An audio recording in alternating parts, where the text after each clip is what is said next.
The let's go live button. So let's wait for the stream to fire up all across the fruited plain of the internet. Before we go ahead and get started, we got to make sure the tubes are working before we just start rambling off here. Biden, everything that we do here. Is it working? It looks like it is. That's tremendous. Let's go ahead and get started, shall we? Oh, and we're trying a new introduction today. I forgot. Let's try it out. Hello, my friends, and welcome back to yet another episode of Watching the Watchers Live, the show that spotlights misconduct involving police, prosecutors, and politicians. My name is Robert Gouveia. I'm a criminal defense attorney, and today we're talking about botched audio, counterclaims. We've got White House visitors' logs. We've got a whole bunch of business to attend to. And as we see, we're going to go through it one by one. The big story that we'll hit at the start of the program is they admit it. Trump's audio that they told us was the end of the case. This is the end of Trump. We spent a lot of time on this yesterday, explaining that the Democrats were doing cartwheels and backflips so giddy that this new audio leak that seemingly implicated Donald Trump is now turned out to be not that big of a deal. Now, we were speculating that it was not a big deal yesterday, but now it is official. Apparently, that document that Trump was allegedly waving around there is not even in the indictment, okay? We speculated that it might be in the indictment, or if it was in the indictment, that it was outside the jurisdiction of the indictment, but now it may not have even been in the indictment. Absolutely nuts. This story came out from CBS. We'll go through it. And we've got two clips from Andrew Weismann, absolutely hysterical, because yesterday on the show, he was like, oh my gosh, this is it. Game over for Trump. He's dead to rights. There's nothing we even need to do here. It's not even about the facts. We just have to go through the motions. And then something happened. That's when he was a little bit drunk on the post-audio climax euphoria that he was going through. And then we fast forward, like the next morning realization as he's sitting there next to, who's in bed with him. He looks over and he's like, oh gosh, what have I done? So then he comes back out, and he's sort of questioning why this audio is a big deal, since it's not really related at all to the indictment. So it's absolutely hilarious. Then, because we just happen to really appreciate her astute legal observations here, and I'm being serious, Alina Habba, we've got two clips. She says, we know who leaked it from the Department of Justice, and she rightfully calls this election interference. And so we've got two clips from Alina. Then we'll turn our attention to what's happening in the special counsel's case. We see Jack Smith here. Apparently, he's got Rudy Giuliani now under the radar. Apparently, Giuliani was actually interviewed by him. And remember, we've got a whole nother indictment coming. I don't know when it's coming, but it is coming. I can just feel it in my bones.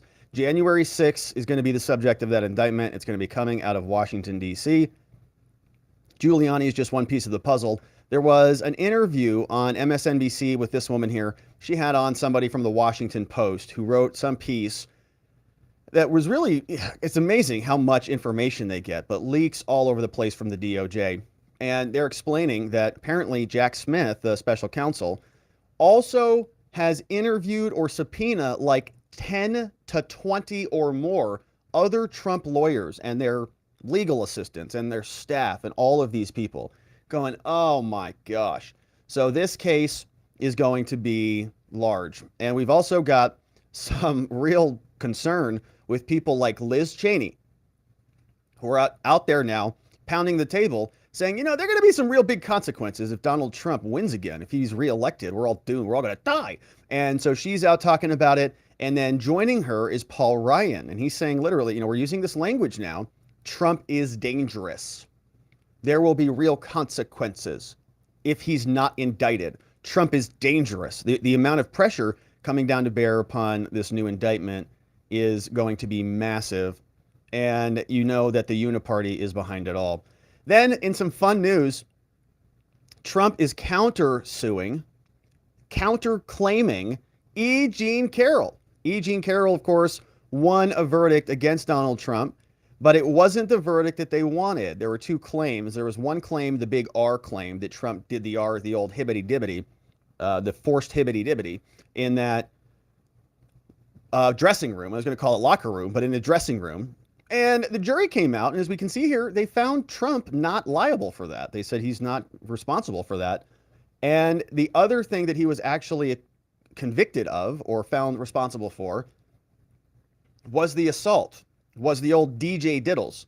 So he got found liable for the DJ diddles, but not for the old hibbity dibbity, you know. So one is okay, the other is not okay. And after winning the hibbity dibbity charge, E.Jean Carroll went out and said, no, Trump actually did hibbity dibbity me in the dressing room. And Trump said, no, obviously I didn't. The jury found that I didn't. I didn't hibbity dibbity you. I only DJ diddled you. And so any claims to the contrary are now defamatory. And so he filed a counterclaim saying, how dare you say those things? So we'll go through the counterclaim filed by the amazing Alina Habba in the House.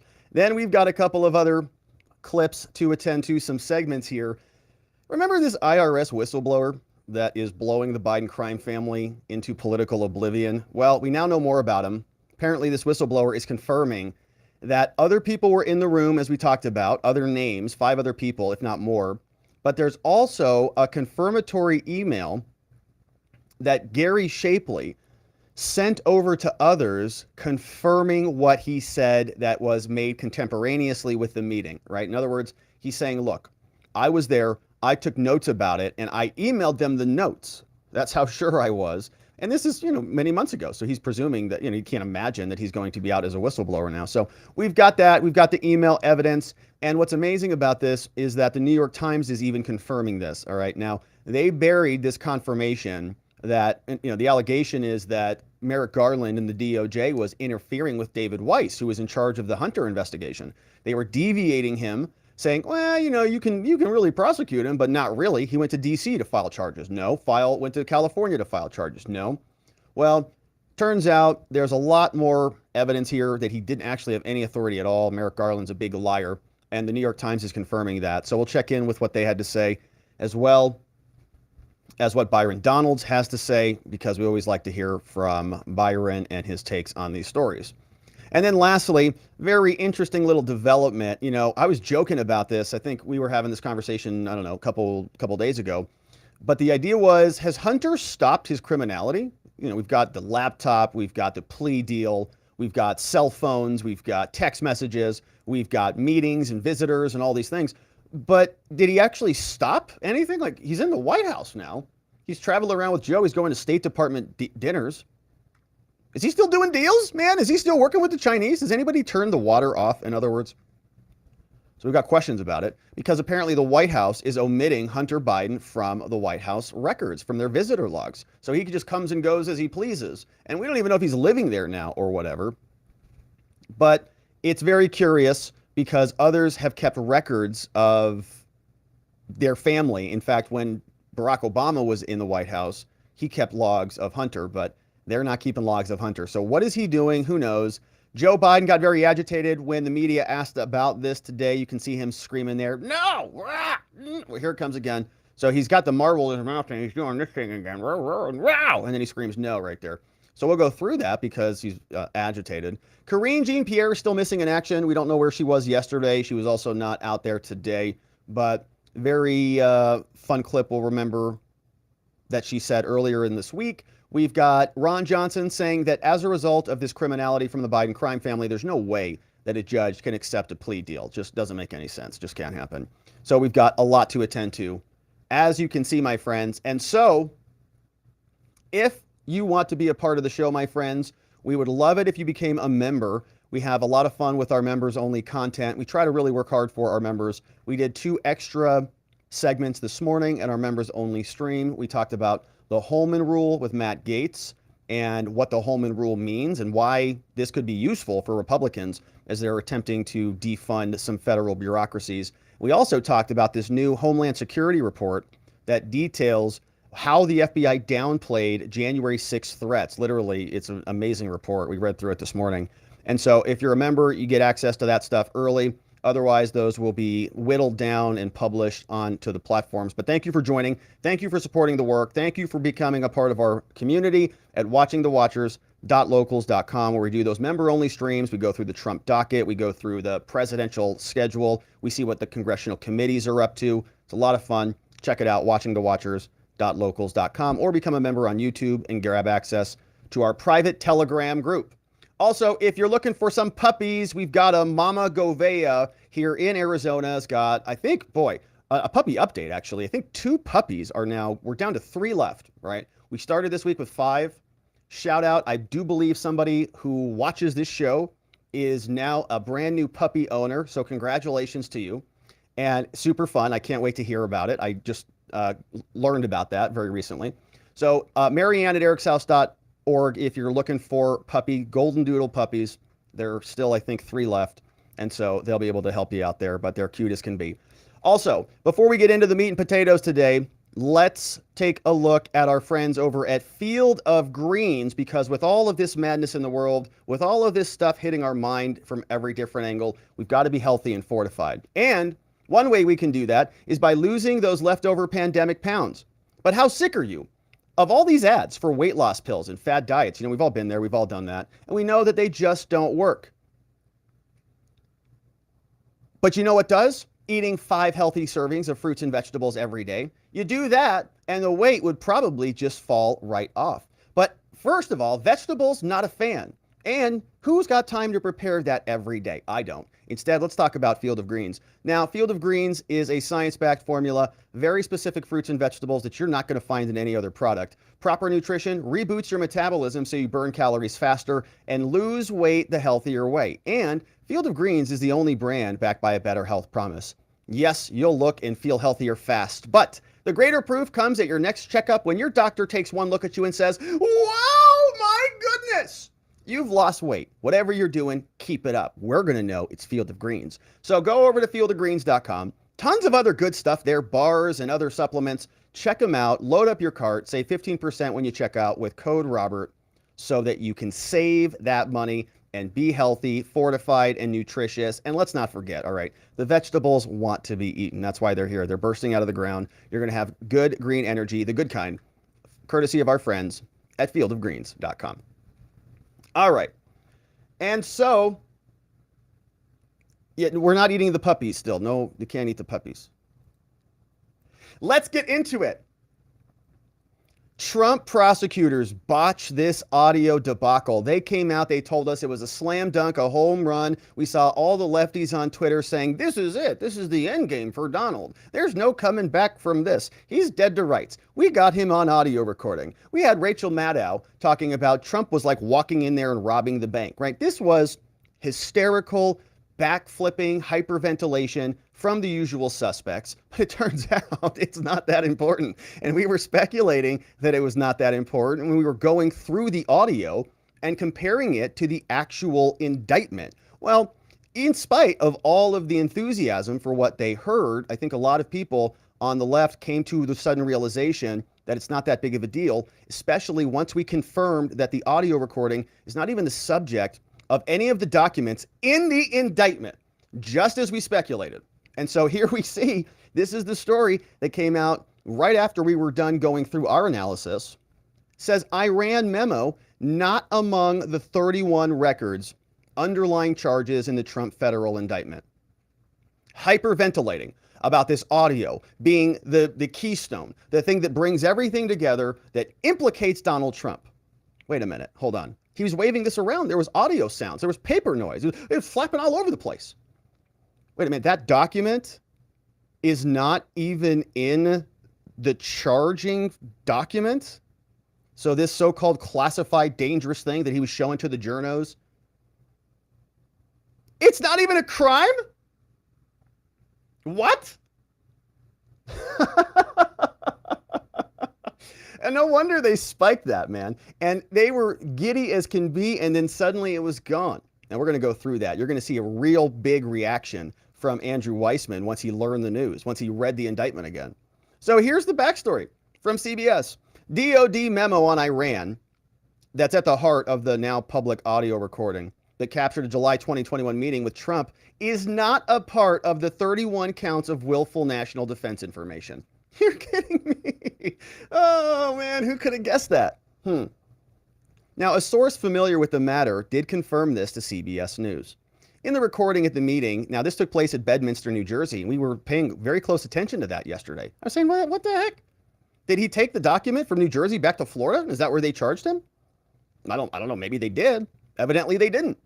So if this happened in New Jersey and he was not charged with dissemination because he wasn't in the indictment, he was only charged with retention. Okay. So first of all, the audio had nothing to do with retention per se. The takeaway from the audio was that he was showing it to other people. That's like the big shiny object. Wow, he's showing it. He's saying, I know it's classified. And we went through a whole list of defenses yesterday. How do they even know that the person who saw the classified document, can they confirm that it's classified? Could it be technically declassified but look classified? It could have all the stamps and red markings on it, but technically be declassified. Could anybody there tell the difference? No, of course not. And even if they could, do they have the document so that they can authenticate it and verify it? And was it transported back to Florida so that it's within the jurisdiction? It's like robbing a bank in New Jersey, but then being charged with the crime in Florida. No, that's not how that works, because the bank's in New Jersey. So you bring charges in New Jersey. So anyways, now we were all scratching our heads about it, but they were very giddy about this. He says, we went through the audio.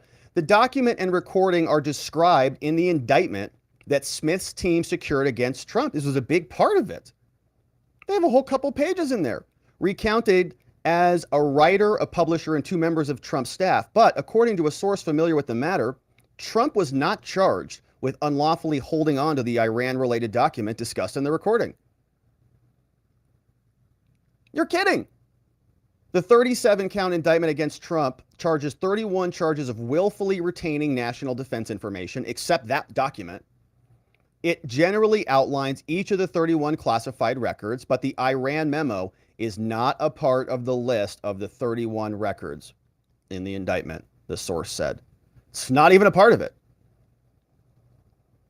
And we were asking about this yesterday as we were going through this indictment. Remember that we saw, when we go through all of the various charges, which we'll get to in a minute, that it said occurring within the jurisdiction in Florida. But this was the segment from the indictment itself where they were specifically referencing this conversation as though it's a big deal. We fast forward through the photos, and then here is the exchange. Right here. Upon greeting the writer, the publisher, and the 2 staff members, there was the following exchange. And we go through the text.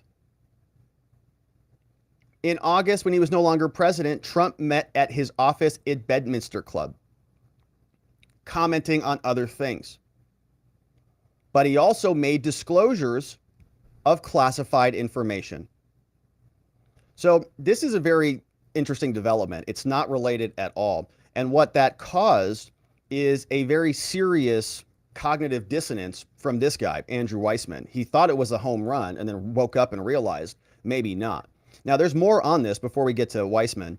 Catherine Herridge, over from CBS, the person who did the reporting on this, says multiple sources previously told CBS News defense attorneys were not certain that the memo in question was ever recovered and returned to the government. All right, so that document, that pamphlet, whatever was being waved around there, first of all, it sounds like the DOJ doesn't have it.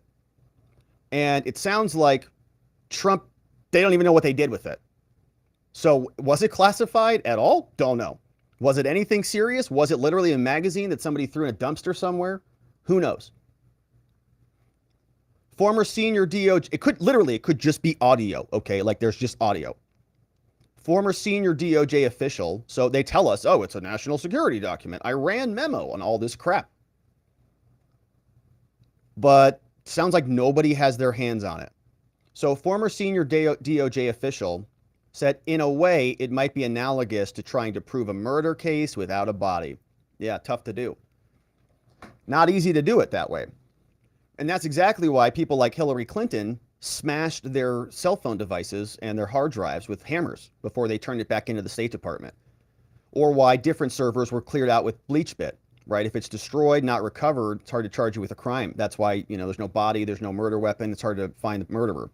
So it's a very interesting dilemma there. Now, I want to pay special attention to a great comment from our friend Julie Kelly. Julie Kelly does great work over on Twitter. And Julie has actually just found is working on landing in a new spot. I know she used to be at the American Greatness, but she has left there. So big congratulations to Julie on the new adventure. But she posted this.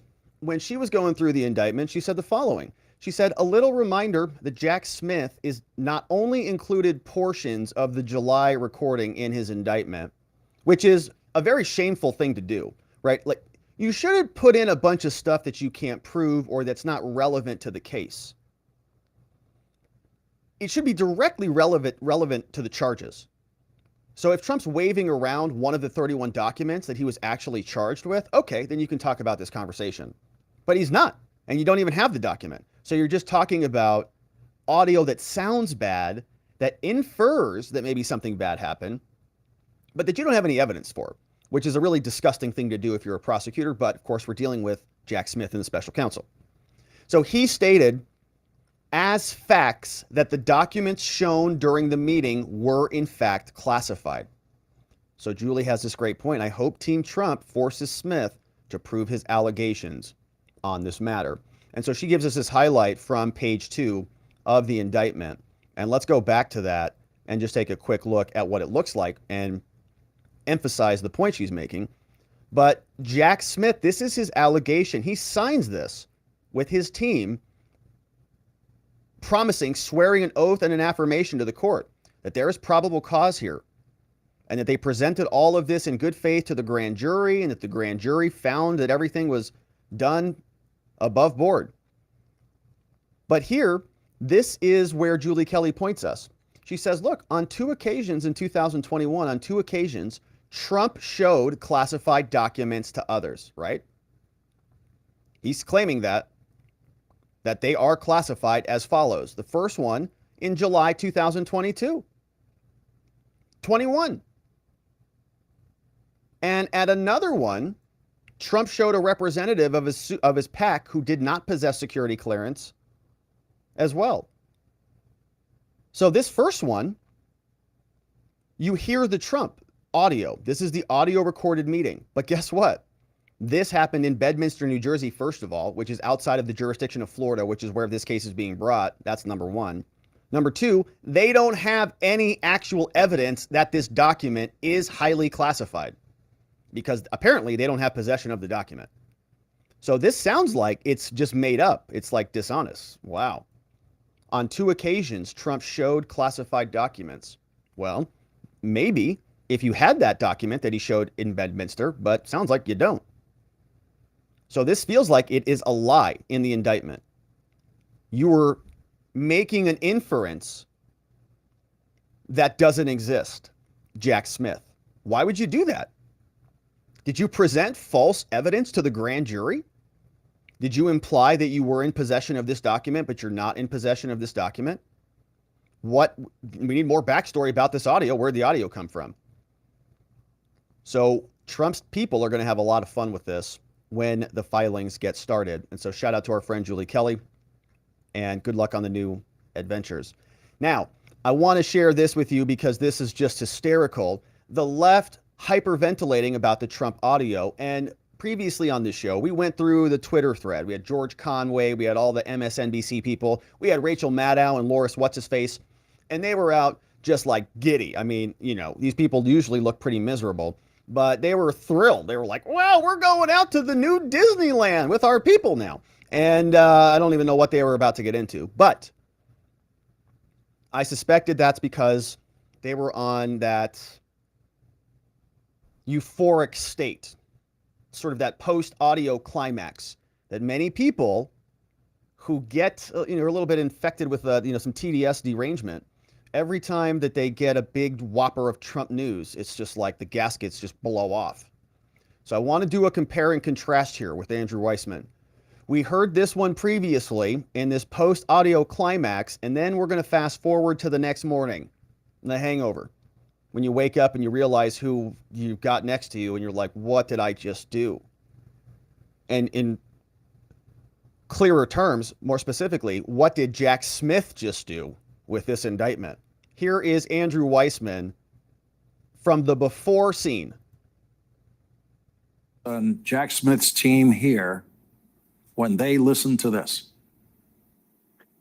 Well, it's important for everyone to remember they have had this. In other words, we're learning about this, but they have the tape. And knowing Jack Smith, they have interviewed everybody other than the former president who was in that room. So they have all of the information about the tape recording, what happened in that room, and everyone's version of what they recall. So you don't put something like this in a charging instrument unless you have this completely locked down. That's just how anybody, and certainly how Jack Smith operates. And so the big picture here, I think, for people is this is not a tape recording where we need to fly spec it. I mean, this is game over if you are following the facts and the law. It's over. He's charged with having classified information and knowing that he had classified information. He's not even charged with dissemination, that is showing it to somebody, but even that can be proved. And the tape recording is absolutely clear. This is a question now of simply, will the government get a trial before the general election? Will a jury actually follow the law and the facts? And will the electorate follow the facts and care? That's really what this is about. It is not about the facts. I mean, you have the former president on tape, and that's just one piece of evidence. And that just think about the search. I mean, like we're talking about tape recording. That's of course great evidence if you're a prosecutor, but that's one piece of a massive mountain of evidence. So this really is not a case now about the facts. It's done, man. Don't even need to go to trial. The walls are closing in. They've been waiting for this day. That audio is going to finally bring this case to a close. You see, right? Pretty euphoric, pretty kind of at the top. He's like, man, almost a little woozy. Whoa. This audio is going to be the end of this monster. Oh. And then something happened. Got a good night's sleep. Got to think about what the audio actually said. Maybe read the transcript. Maybe went back and reviewed the indictment, recollected in his brain, dug in there deep and remembered some of those law school principles. And then this is what he said when he woke up. And he looked next to him in this bed. He's like, oh gosh, what did I do yesterday? He's looking at his text messages, looking at the pictures in his phone. Oh gosh. Here's what that sounds like. The thing that's a little unanswered is the indictment describes this incident at Bedminster in detail, but it doesn't charge it, meaning that there are 31 documents that he is charged with illegally possessing, and the document at issue here is not one of them. It doesn't mean that the tape is not admissible. I think it will be admissible, but I'm wondering why Jack Smith didn't also charge this, because you have good such strong evidence of this particular crime with respect to this particular document. And there are a whole bunch of theories people have been tossing around, including myself, but that's the one, I would say, weakness. If you are the defense, that's like the little bit of a argument you might have, which is you get to tell the jury that, yes, okay, whatever, this may be very strong, but it's really, nothing related to these 31 documents. This is for something that happened in New Jersey, not in Florida. Oh, man. Oh, that sucks. A little bit of a different attitude, huh? Yesterday was a little bit of a different feel, a little bit of a different vibe. Then he wakes up, he's like, oh, well, I guess it doesn't have anything to do at all with the actual indictment. It's not even in the same location. And it's not even been charged. Oh, man, they're probably still hungover from that audio. What's going on over there? Well, I'm glad they're up to speed. I'm glad they're catching up with the rest of reality. Good luck to them. So now this has all become obvious. This is the DOJ trying to create a narrative. They don't have a good case. They don't have good facts. They don't have good evidence because they're making this all up, just like they made up the Christopher Steele dossier and the misinformation allegations that justified the FBI censorship in 2020. It's a never-ending story that goes on and on and on. Now, they take this out-of-context conversation for which there is literally zero evidence and no charges in the indictment, and they try to spread that around the media to show the media or to show America that Trump is this nefarious evil monster when it's just a rumor. It's not even connected to the charges. So the question is, who leaked this? And will there be repercussions for the person who leaked it? Because we know that Donald Trump has a whopper of a protective order that has been wrapped around him such that he can't even take his notes home. When he reads a police report or any of the discovery, which I'm going to guess is massive, he can't even take notes about it back to his Mar-a-Lago residence. So will there be repercussions for it? Good question. Who leaked it? Don't know, but Alina Habba might. So before I go to the legal ramifications as well as the DOJ potentially leaking, I know the former president is a charismatic guy. He invites people in to Mar-a-Lago. He invites them into Bedminster. He likes to chat with them. But clearly there's a fox in the hen house. What's going on? No, I think there's more to that story that I can't get into that might be privileged. You know, there's an Who recorded this conversation? Even if I did know, I wouldn't say at this point. But here's the good news. We know who leaked it, and that's the DOJ, because right. I didn't have it. The DOJ did. They keep everything close to their chest until they realize they're losing and he's leading in the polls. So then they leak something and tell the American people, listen to what he said. Well, let's think about what he said. He said exactly what the Presidential Records Act says. A president has the right to declassify documents. Who doesn't? A non-president, a senator, like Joe Biden, when he had classified documents and took them out 40 years ago, 30 years ago, and had no right to do it. But what is the judge saying? Because if this is true, right, that the prosecution, the Department of Justice would leak this information, there has to be some consequences. Oh, there better be some consequences. Has there been any contact with the judge to discuss this? If there has, it's privileged at this point. A lot of things are under seal, but I can tell you who hasn't done any leaks and who has been listening to everything the judge said, and that's Donald Trump, who President Trump was told by a judge he can't talk about any of the evidence. Right. So explain to me how then evidence is being leaked the week that Hunter Biden is getting indicted or misdemeanor charges for things that he should have been going to jail for, let's be honest. And if it was a Trumper, would have gone to jail for. But nobody talks about that. What do they want to talk about? Trump, Trump, Trump, Trump, Trump, submarine. Oh, I know. Release a tape. Release a tape saying what? That the Presidential Records Act allows a president to declassify documents. He is the only person that has the power to single-handedly do that. That's what the tape says. Alina Habba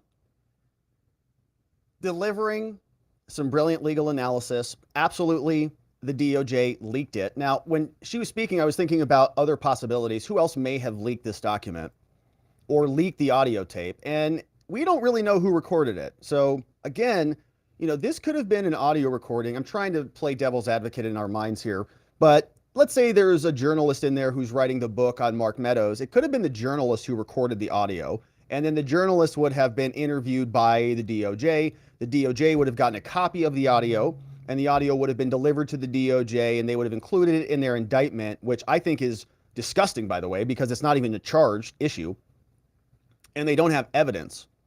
So this would be like, you know, somebody saying, you know, talking about maybe like robbing a bank or something like that. Not even that is a good example, because Trump's waving around something and making some statements about something that he might have lawfully absolutely been entitled to have, right? So it's not even a good example. But the point is, she is articulating that this came from somewhere. Did it come from the journalist who was interviewing Meadows, right? In other words, they could have given it to the DOJ, and then the author could have also leaked it to the media. But I really have a hard time with that. I got to imagine that prosecutor told the journo, this is our evidence now, right? This is evidence that has been used in a criminal investigation. Do not disclose this out. So I think she's right about it. I think it has to be the DOJ. And I am hopeful that the judge, Eileen Cannon, does tease this out and get to the bottom of it, because this is just the beginning. You know, stuff is going to continue to happen as this trial moves on. And we just paused for a quick minute to see if there were any updates on the docket as we look here. There is not. So the judge has not issued any other rulings. We are scheduled for a pretrial conference. That's going to be scheduled on July 14th. So that may be the next date that we get an update from the judge to answer some of the questions about what repercussions may be in effect. But the bigger point, as Alina explains, is that this is really election interference. This is the Democratic campaign. Joe Biden can't hardly talk. He thinks we're still in war with Iraq and that Putin is losing over there or something. And he's having a hard time reconciling his family's criminal history with media questions. So a lot is happening there pretty quickly. And they're going to have a hard time putting him on stage and having him communicate anything to anybody because he can't talk. And Trump has momentum, enthusiasm, and charisma behind him.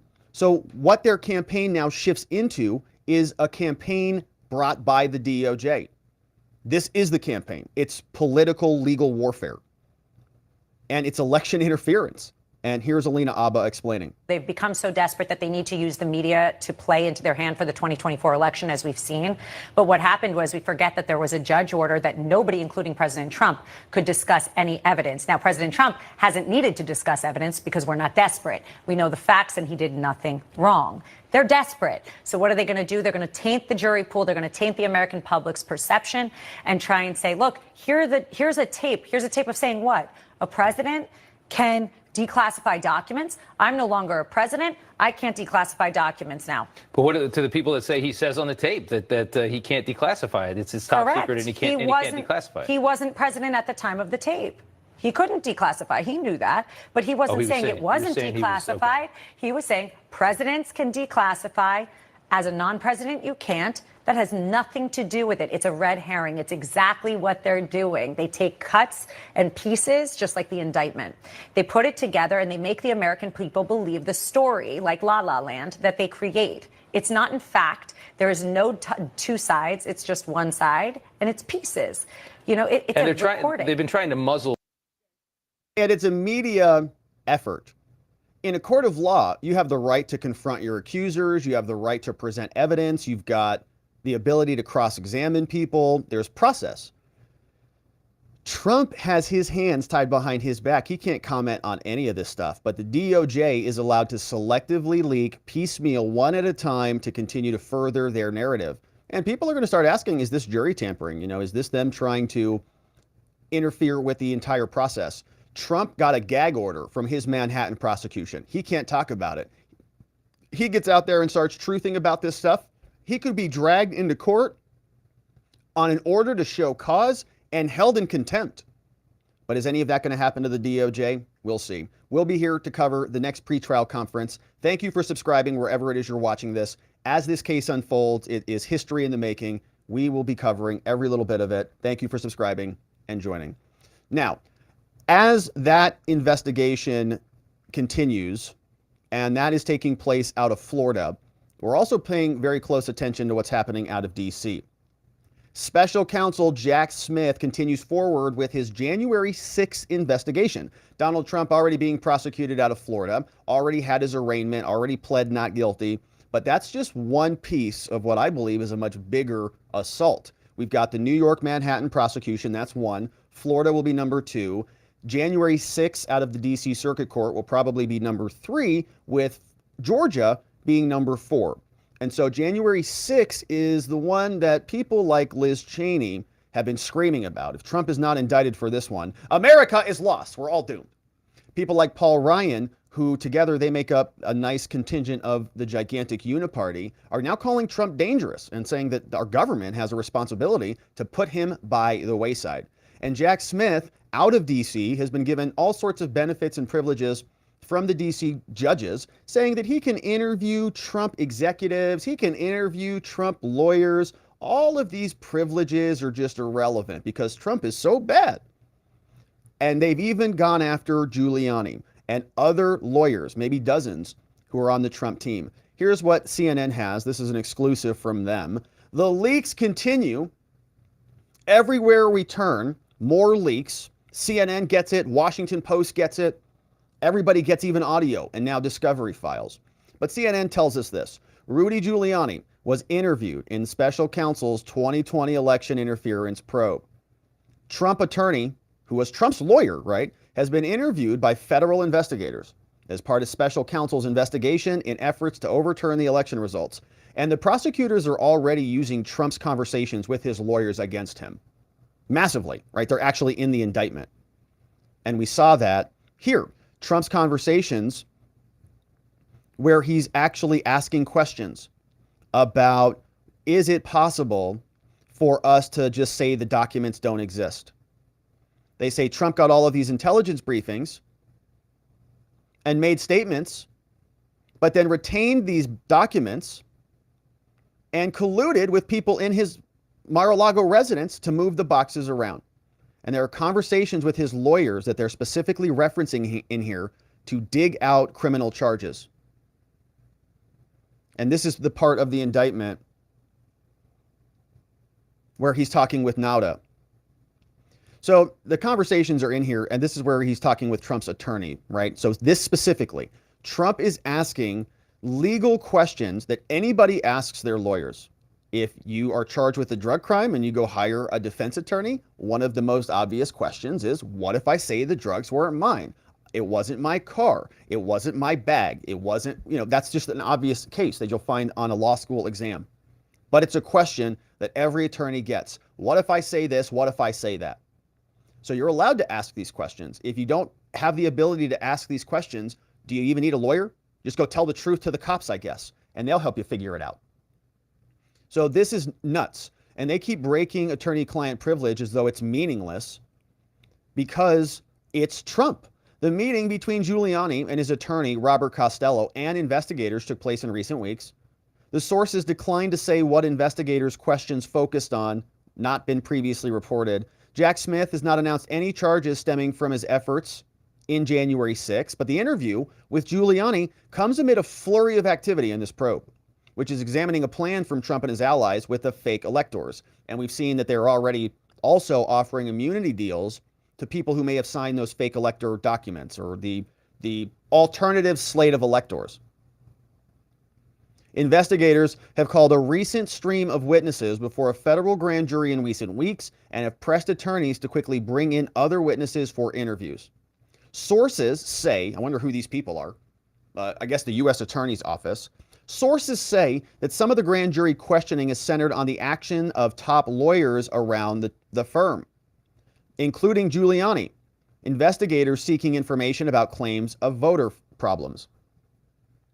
A Giuliani political advisor told CNN, he said the appearance was entirely voluntary and conducted in a professional manner, and others from the special counsel's office have declined to comment on this. And so there's a lot of activity going on. And as usual, the Washington Post and MSNBC are on top of it. They know where this is going, and they tell us that the amount of attorneys who may have been investigated or subpoenaed by Jack Smith is much bigger than Giuliani. May have been dozens of other lawyers. And as we saw, they put what they get from these conversations with Trump's lawyers into criminal charges and into indictments.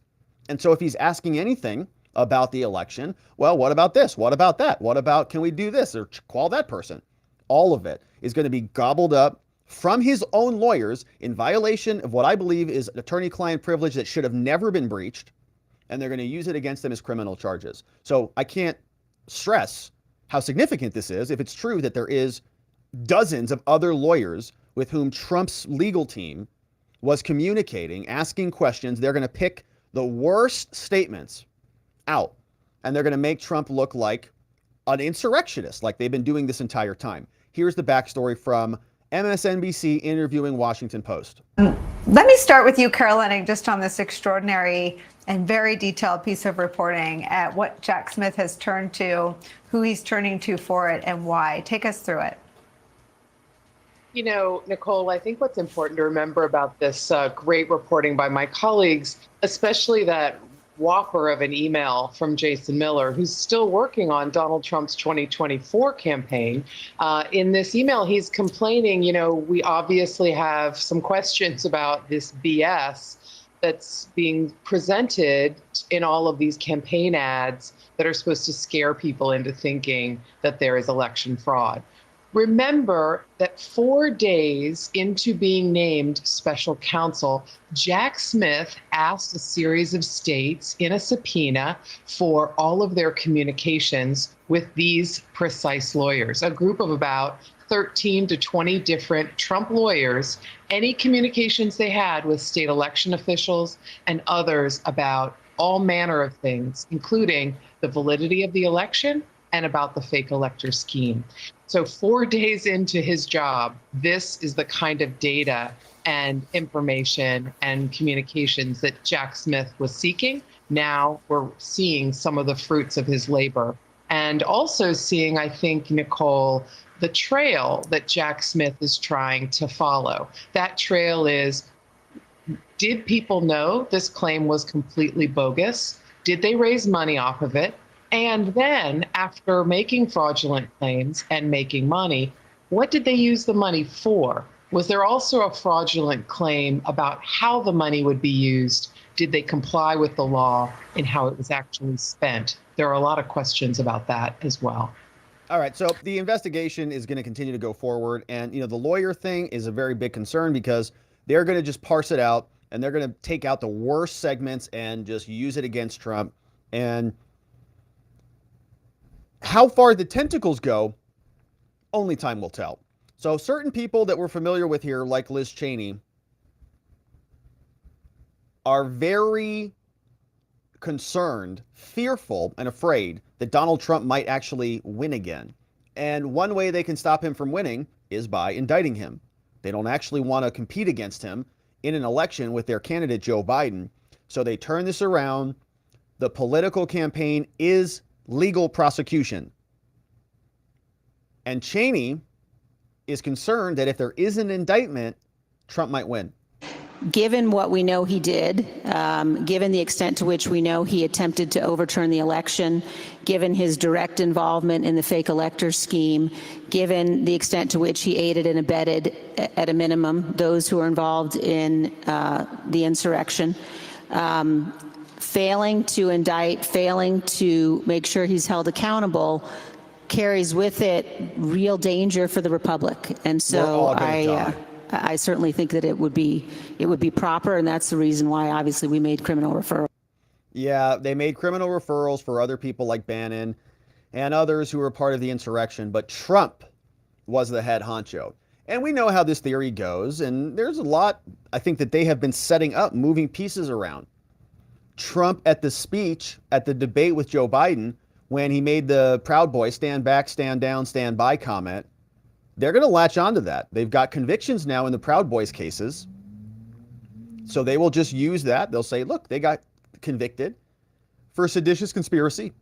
They'll say that in that trial, many of the Proud Boy co-defendants were pointing back to Donald Trump and saying he was the one who instigated all of this. And so they're going to use these convictions and the lawyers and these other allegations to create a case, and charges will come. And there's a lot of pressure, not only from the Democrats, but also from the mainstream Republicans. People like Uniparty Paul Ryan. About Trump and who the Republicans should run. Yeah, so I don't have that job anymore. So I'm very clear with, look, it's a disaster if we nominate Trump. I think that I've been saying this for a long time. But Liz is right, which is he could win. I think Liz we Cheney. lose with him. Liz I think Cheney. we're much more likely to lose. We haven't won anything with him since he first won in 16. We lost the House in 18, the presidency in 20, the Senate in 20, and we could have won the Senate in 2022, but for him. Are you going to endorse it? Is Rupert going to tell you who to endorse? No, I'm going to endorse whoever I want, but right you're now... You're on the board of Fox. That's why I said it. Yeah, I know. Board of Fox. I'm for anybody not named Trump right now. Anybody not named Trump? Anybody not named RFK? Trump. Anybody not named Kennedy? A Republican not named Trump. I'm for any Republican not named Trump, because I think we beat Biden for sure if we nominate a Republican not named Trump. Any idea who you think could get everybody's down by 40 points. We're going to find out. Look, Donald Trump and Joe Biden have a symbiotic relationship with each other. They make the best case for each other's candidacies, and it's a total disaster for our country. In a country of 350 million people, you think that's the best. Get somebody else. Do you think you win if you nominate somebody not named Trump? I do. Because you make everybody who was supporting Trump very mad. Yeah, so like I'm a never again Trumper, so obviously the 33% Trump base doesn't like a person like me because I'm very clear. I don't think he's fit, and I don't think he can win. Liz is right, he could, and that's dangerous. I mean, you think he could even populate a cabinet? That's dangerous, right? He said Trump could win, and that's dangerous. And do you think he could even populate a cabinet? To get through the Senate? I mean, it could be a total disaster. But I believe strongly, if we nominate a Republican, nominate Donald Trump, we win this White House. I really believe that. And so all we got to do is do that. And I think voters are going to realize his baggage is so big, we're not going to win with him. And there are all these other Republicans that they're fine with that could win. So I think there's plenty of Republicans that can traffic with MAGA and win the suburban vote and win the White House. Did you watch Succession?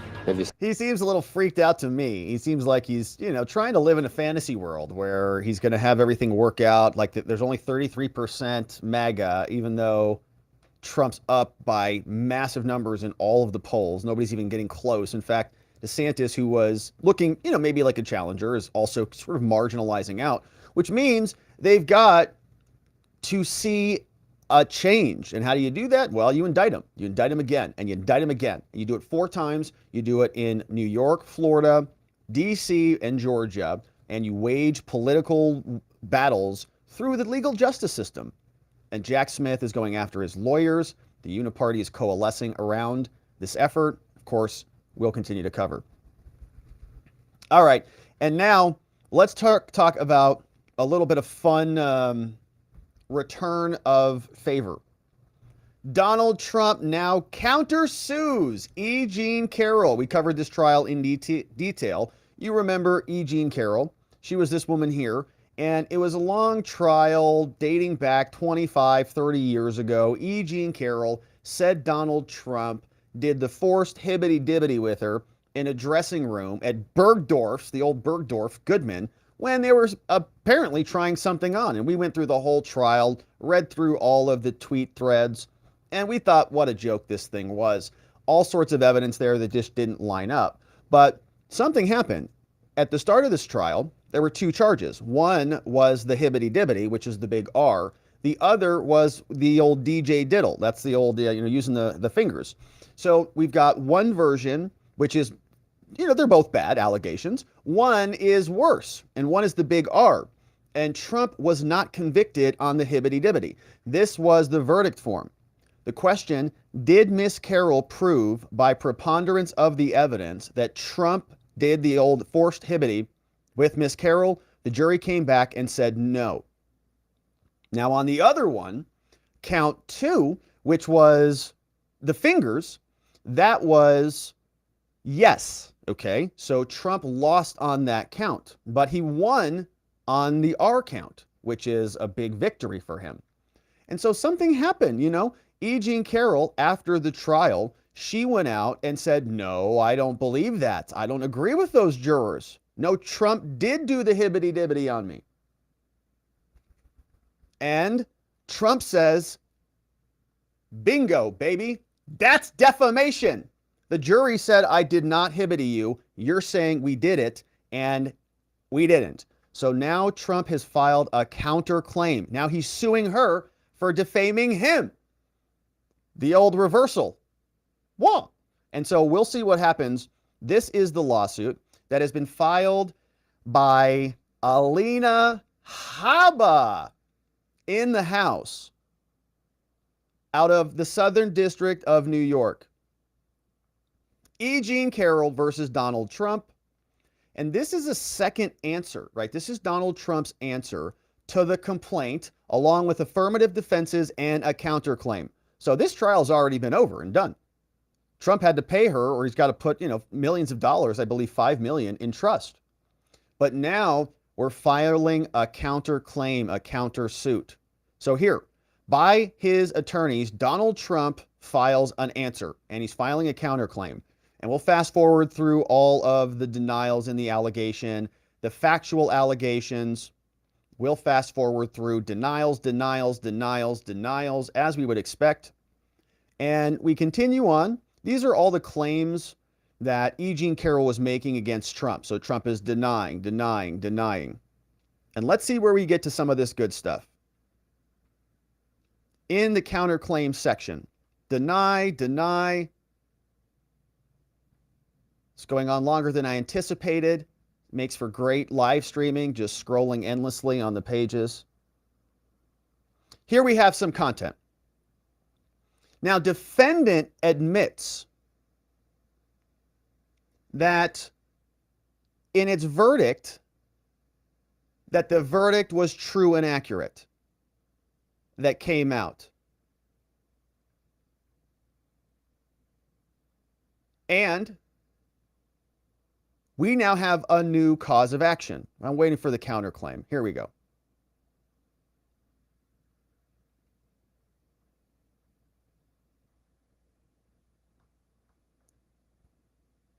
All right, now we're getting to the good stuff. All right, so here, gosh, all the way at the bottom. Last 2 pages. Donald Trump counter files with a new cause of action for defamation. On June 21st, counterclaim defendant first accused counterclaimant of attacking her after publishing her book, saying Trump assaulted me in a Bergdorf Goodman dressing room 23 years ago. But he's not alone in the same list. Now, since that time, defendant has repeatedly accused counterclaimant, meaning Trump, so this is E.Jean, has continued to accuse Trump of attacking her in a series of public statements, doing the hibbity-dibbity, the forced hibbity, in various different areas. She said the following: if you're asking why the rate is so low in Germany, it's because Germany has a leader and America has a hibbity. He said, she also posted, what Donald Trump did to me was the hibbity. Says all 9,000 lawyers of the DOJ won't be able to save Trump when the Adult Supervisors Act passes. Says I'm suing Trump for the hibbity. My name is E.Jean Carroll, and I'm a survivor. And while my hibbity person may be famous, my story is extremely common. And then on May 10th, E.Jean showed up on CNN for a television interview. That came after the verdict, okay? On May 10th, the verdict came out. Trump not liable for the hibbity. He didn't do that. The jury found that there was a little DJing going on, but not the hibbity. During the interview, counterclaim defendant, meaning E.Jean Carroll, was asked specifically about the jury finding unanimously that he was not liable for the R. So E.Jean, what do you think? I mean, unanimous. He was acquitted on that. In response to that very specific question, E.Jean disregarded the jury's finding. They acquitted Trump of this. They said that Trump did not do that to her. And E.Jean said on TV, oh, yes, he did. Oh, yes, he did. And even further during the interview, following the conclusion of the trial, she explained her exchange with the attorney representing her. E.Jean stated in the interview that she emphatically told Trump's lawyer at the conclusion of the trial that he did it and you know it. She shouted at him, he did it and you know it, reaffirming that he did the attack. E.Jean made these statements knowing each one of them was false, and she made it with reckless disregard for their truth or falsity. She was at the trial. She sued him. The interview was on television, on social media, on multiple internet websites, and these defamatory statements were seen by a significant portion of the public. And so E.Jean made these statements with actual malice and ill will, and she was doing these things to spitefully harm Trump. Trump was found not liable, but she came out and wantonly, falsely accused him on multiple occasions of actually attacking her with the R.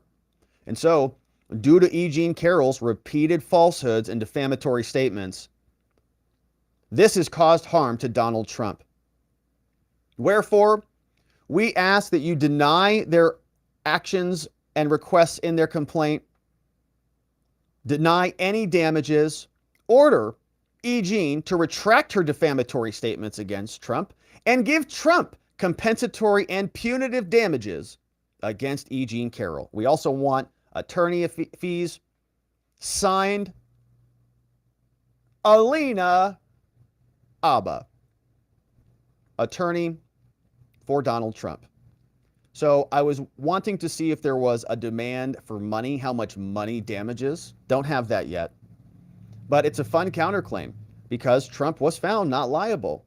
And E.Jean Carroll continues to defame him with malicious intent. And so we'll see where this goes. Of course, should be a lot of fun to follow. Donald Trump using lawfare, going back their direction. If they're going to use it, he can use it too. We'll continue to cover. Thank you, my friends, for subscribing as we carry this one on. And yeah, this is one of my most favorite GIFs here. Hey, Alina, how are you doing? This one came in from Jigam, Meme Smith extraordinaire. Hey, Rob. Hey, Alina, how are you? All right, so let's get back to business. Let's put that one away. We've got some more business to attend to. And now we're turning our attention over to the Biden crime family. Merrick Garland and the DOJ have a lot of explaining to do. The IRS whistleblowers, plural, are continually dropping new evidence that there was a major cover-up, that Hunter Biden got major favors that prevented him from facing more serious charges. And we've got new evidence from Gary Shapley in particular. Gary Shapley was whistleblower number one. There were two now. The other is Mr. X. Both of them approached Congress as protected whistleblowers. Both of them were retaliated against by the Biden administration, reassigned from their IRS teams, which were actively investigating Hunter. And so there were some questions about these whistleblowers. Are these trustworthy people? Can we find them credible and reliable? Or are they just MAGA anti-Trumpers like the rest of them, and we can just throw them in the trash with all of the other problems for the Democrats? Well, every time they come out and give us new information, it seems to be corroborated. Now we know that the battle over whether David Weiss had authority to charge Hunter Biden in other locations is being clarified. Merrick Garland said that David Weiss could do whatever he wants. He could go to D.C. and charge Hunter there. He could go to California and charge Hunter there, that he was almost like a special prosecutor. Turns out that's not true. And we've got email evidence to prove it. So here is what Gary Shapley said when he was on with this terrible journalist on CBS who produces the absolute worst segments in the media. Tons of jump cuts, doesn't actually let the witness speak, but it's all we've got. For some reason, Gary Shapley and his attorneys keep going back to them. But here is the update from CBS. If this was any other person, they likely would have already served their sentence. Gary Shapley was a lead IRS supervisory agent in Operation Sportsman, the investigation into Hunter Biden. Shapley said he uncovered conduct that warranted more serious charges. There were personal expenses that were taken as business expenses. Prostitutes, sex club memberships, hotel rooms for purported drug dealers. How much did Hunter Biden owe in taxes? So from 2014 to 2019, it was $2.2 million. The back taxes were paid off, and last week, the Trump-appointed U.S. Attorney in Delaware, David Weiss, reached an agreement with Hunter Biden. The president's son would admit to a firearm charge and plead guilty for his failure to pay taxes. If a judge signs off, the deal means no jail time. Testimony we have just released details a lack of U.S. attorney independence. And Shapley told lawmakers that U.S. Attorney Weiss was blocked from bringing stronger charges. But U.S. Attorney General Merrick Garland said last week that Weiss was not. I'm saying he was given complete authority to make all decisions on his own. I documented exactly what happened, and it doesn't seem to match what the Attorney General or the U.S. Attorney are saying today. Yeah. Shapley provided lawmakers this contemporaneous email he wrote after an October meeting last year. Shapley says Weiss told him the opposite, that Weiss is not the deciding person. We're going to come back and take a look at that document in particular. Weiss stated that he is not the deciding person on whether charges are filed. On whether charges are filed. It was just shocking to me. Shapley, who is still working for the IRS, told us that even before President Biden took office, he was directed to avoid leads involving Hunter's father. There were certain investigative steps that we weren't allowed to take that could have led us to President Biden. And you wanted to take them? We needed to take them. And you weren't allowed to take them? That's correct. It is important. All right, so that guy is done. So every time, they do these interviews, I just want to hear from Shapley. We just want to hear from him. We don't need your voiceover on all of the conversations. And as these media companies continue to become less relevant, hopefully we get more whistleblowers who are going to better sources, and we hear from them directly. But the point is, we do get some new information out of this. There is a story that this was an email that Shapley sent over to somebody called Michael Batdorf, copied to Daryl Walden. Sportsman meeting update. And so this looks like it's just an email that is contemporaneous notes. As soon as you have a big meeting, sometimes you need to jot notes down, especially if you're an attorney or an investigator. You want to mark your file up. This is what we did. This is how much time we spent on it. This is the plan. You assign different tasks. Okay, I've got 5 tasks. I need to go give these things to other people. Everything is part of the plan, and you'll articulate it and send it out to everybody else. So here's the actual email. It says, Mike, Daryl asked me to shoot an update from today's meetings. This is Gary Shapley, the guy we just heard from speaking. Daryl, feel free to comment if I missed something, so correct it or change it. Discussion about the agent leak. Requested the sphere stay as small as possible. Somebody leaked something. The DOJ Inspector General will be notified. FBI HQ will be notified, and they refer it to their counterintelligence squad for investigation. IRS criminal investigations. We need to make a referral to TIGTA. What do you need from me on this action item? He said, point 2, underlined in bullets, bolded, says Weiss stated he is not the deciding person on whether charges are filed. Happened around October 7, 2022. Shapley says, I believe this is a huge problem, inconsistent with DOJ's public position and with Merrick Garland's testimony. Here's the process for the decision. We need a DOJ tax approval first. Stated the DOJ tax will give discretion. No venue in Delaware has been known since at least June. Went to the U.S. Attorney's Office in D.C. in early summer to request a charge there. Biden appointed U.S. Attorney said they could not charge in his district. Okay? Bullet point 2B3. Shapley says, I went to the U.S. Attorney in early summer to request a charge in D.C. Washington.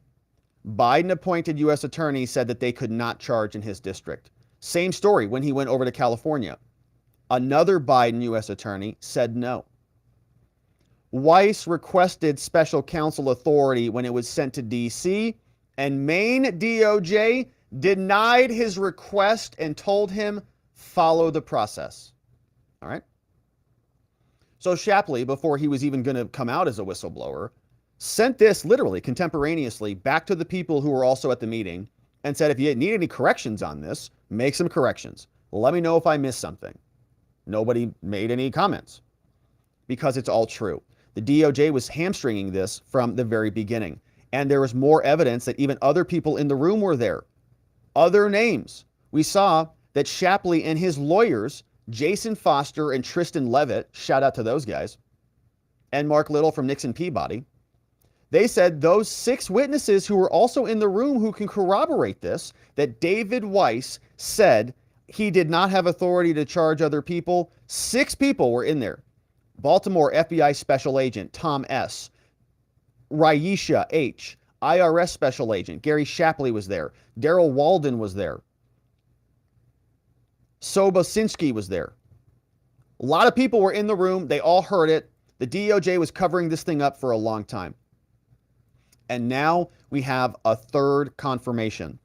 Can you believe this? The New York Times is even agreeing that Merrick Garland and the others may have been dishonest with us. Now, this story is the detail that I want to share with you is buried all the way at the bottom of this story.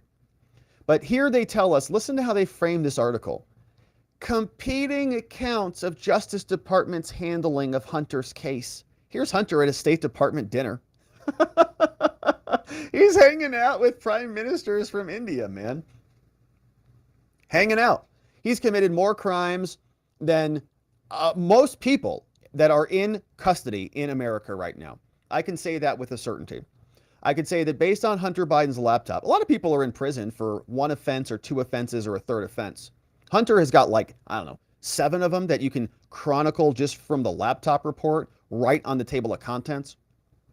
So if you were to put this in a chart and say, what level of criminality did Hunter meet? And what is the average level of criminality of other people who are currently in federal custody? What's the level of criminality of their behavior? Not the charges, the behavior. Where do we think we fall on this?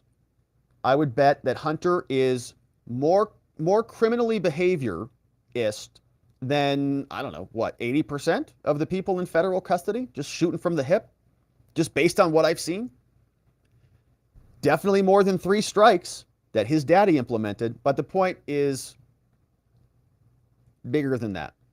At a Senate hearing, this is what the New York Times tells us. Conflicts about what the DOJ did. There was a question, did David Weiss, the U.S. Attorney in Delaware, did he keep on under Mr. Garland to continue overseeing this inquiry? Had Mr. Weiss ever been asked to be made special counsel? Was the investigation ever insulated from political considerations? A lot of questions. Gary Shapley came out and told us about it. But we got to fast forward all the way down. It remains unclear about how much the difference of accounts reflect possible factors, like just simple miscommunication. The lines were crossed, man. They just had feds in the tubes. There were just miscommunications. Clashing judgments, differences of opinions. Republicans are trying to show nefariousness, but it could be just explained away. And we fast forward. All we want to know is if Merrick Garland lied to us, saying that Shapley had authority when Shapley didn't have authority. That's all. Well, the New York Times, as we keep scrolling, we're just going to keep scrolling here. And here we go. We're about just over halfway down the article.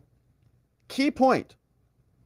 Remember, the question is, did David Weiss, the lead investigator, the lead U.S. attorney prosecuting Hunter, have authority to bring charges elsewhere? We know that he made a request to D.C. and Matthew Graves declined that out of D.C. A similar request was made to California, another possible charging location, which included L.A. That was also rejected.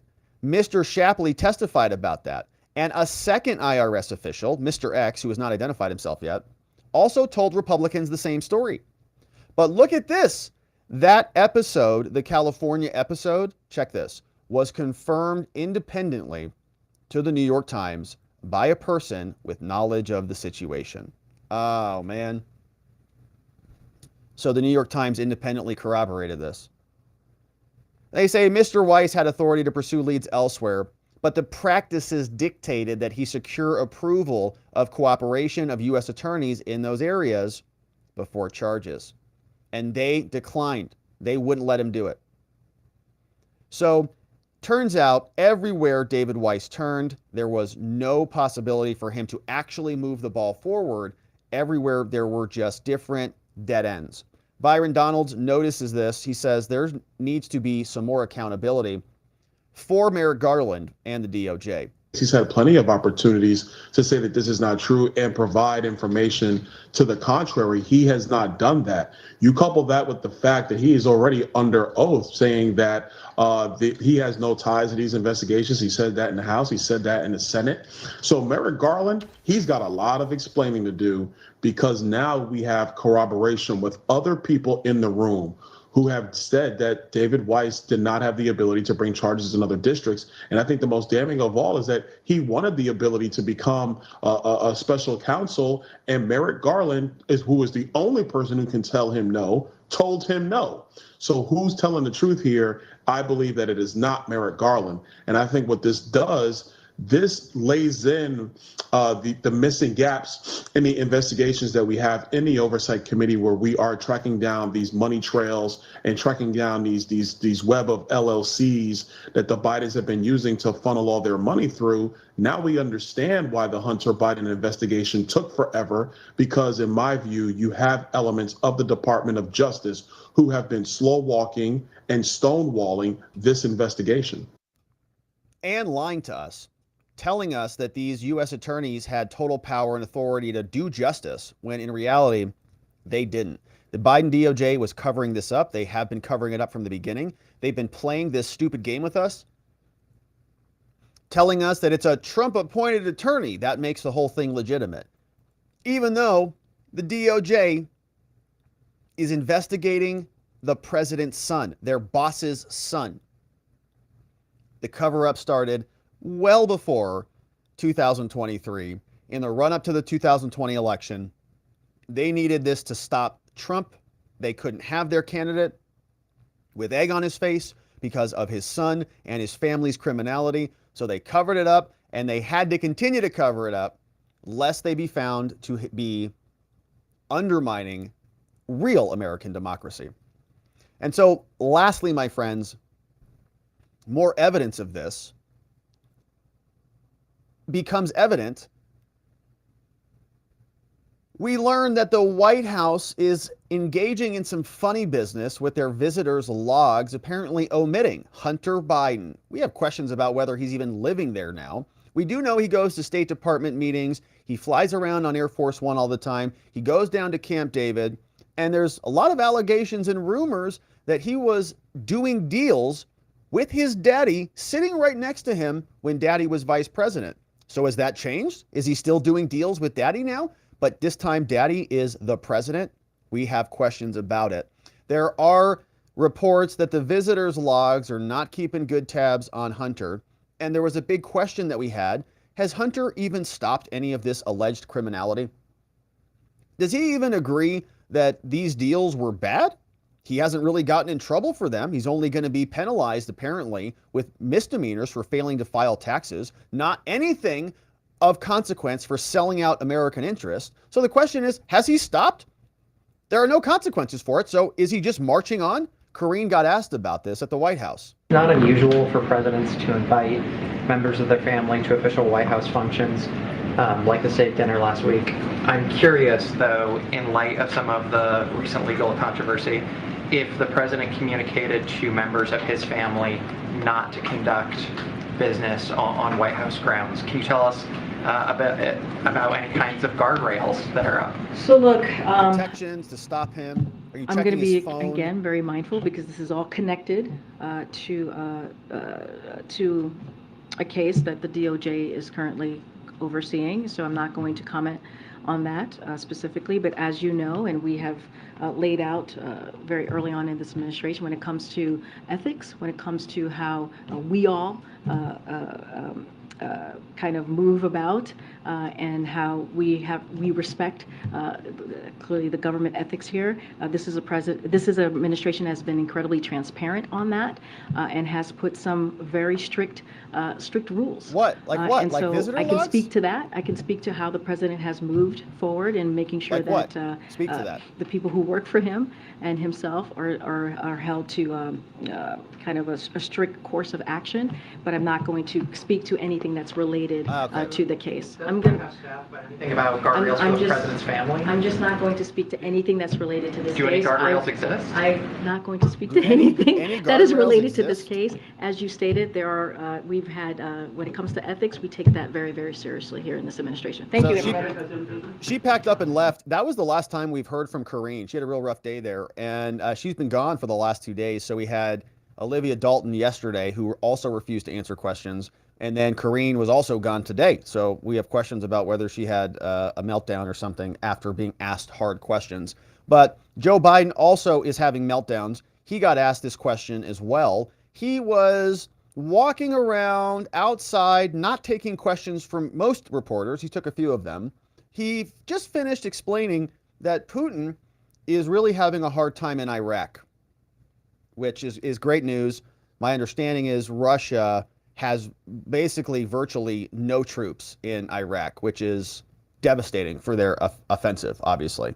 I mean, you can't win a war if you're not engaged in it. And apparently they're not even fighting, which is tremendous news.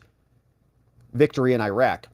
So he finished with that conversation. And then he came out and somebody asked him about this claim. Hunter Biden literally sent a text saying, Joe, you were sitting right next to him, as he was trying to scam deals out of foreign business people. Can you comment on that? Were you there? President Biden, how involved were you in your son's Chinese shakedown text message? Were you sitting there?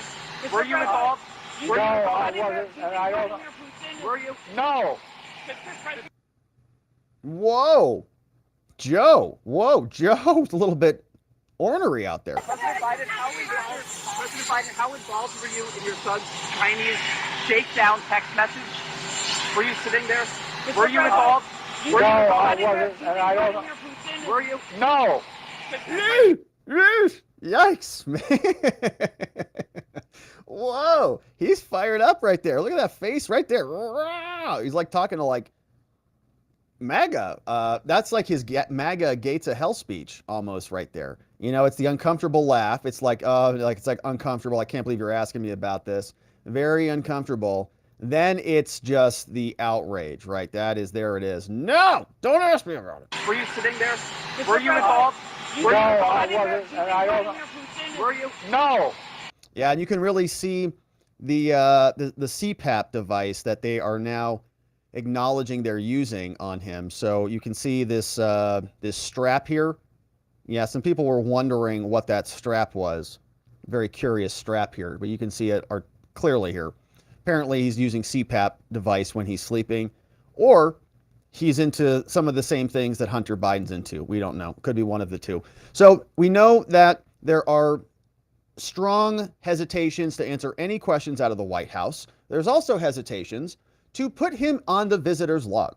The White House omits Hunter. Obama did disclose Hunter's visits, but Joe isn't going to do it. The White House, from Biden, has repeatedly told America that we're the most transparent administration in history. However, this news company found that visitor logs from the beginning of the Biden administration through February 2023 have not included any of Hunter's visits or extended stays. So they're still letting him go.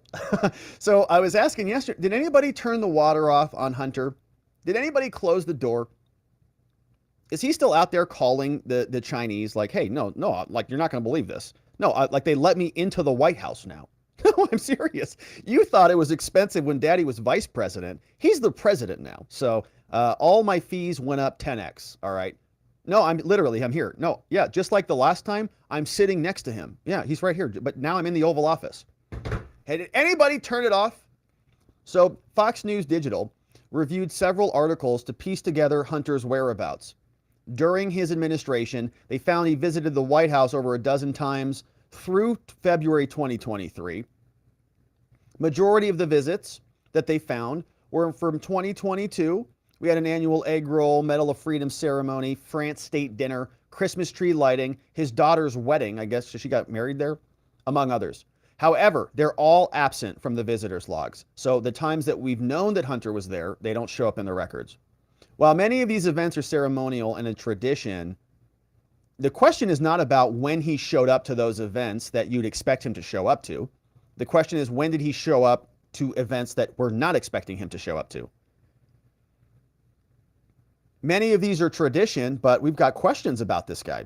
He's not there to roll Easter eggs, okay? That's not in Hunter's MO. Hunter and his longtime business partner, Eric Sherwin, would coordinate his father's White House staff to invite business associates.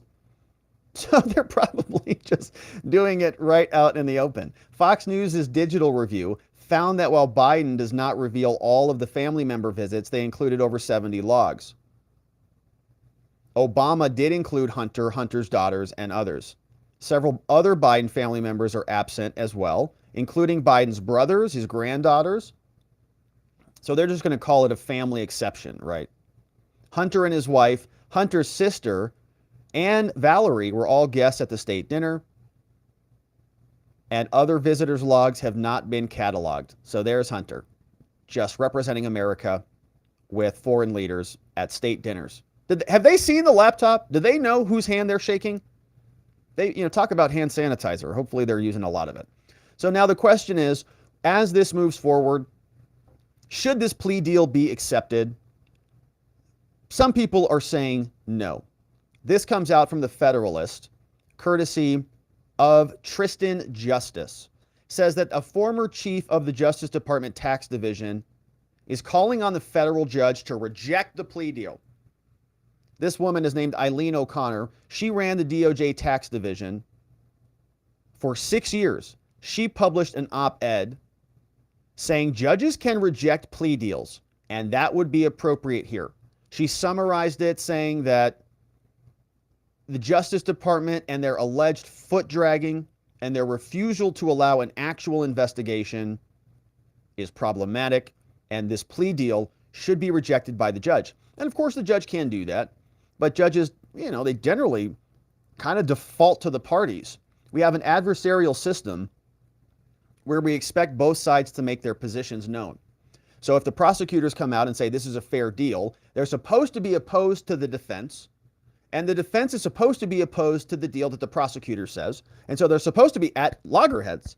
But if they come to an agreement, the judge typically will just say, okay, well, the adversarial system worked, both sides got something that they didn't want, and we've come to a good negotiated settlement.